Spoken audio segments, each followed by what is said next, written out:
Hello friend, welcome back to my YouTube channel. आज के इस वीडियो में बात करने वाले हैं, अगर आप अपने मोबाइल पर मीशो ऐप यूज करते हैं और आपका मीशो ऐप काम नहीं कर रहा है तो आप अपने मीशो ऐप की इस प्रॉब्लम को कैसे सॉल्व करेंगे, कैसे फिक्स करेंगे, आज के इस वीडियो में आपको यही बताने वाला हूं। बस आपसे रिक्वेस्ट है, इस वीडियो को पूरा देखें, तभी आप मीशो ऐप की प्रॉब्लम को सॉल्व कर पाएंगे। आपका मीशो ऐप काम नहीं कर रहा है, इस प्रॉब्लम को सॉल्व करने के दो आसान तरीके हैं। पहला तरीका है, गूगल प्ले स्टोर पर जाना है, सर्च बार में जाना है और टाइप करना है मीशो ऐप और अपने ऐप को एक बार अपडेट करना है।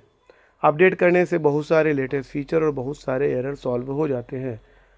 दूसरा तरीका है, मीशो ऐप के ऊपर लॉन्ग प्रेस करेंगे, मोर फीचर में क्लिक करके ऐप इन्फो में क्लिक करेंगे, फोर्स स्टॉप में क्लिक करके फोर्स स्टॉप करेंगे, स्टोरेज यूजेस में क्लिक करके कैचे क्लियर करना है।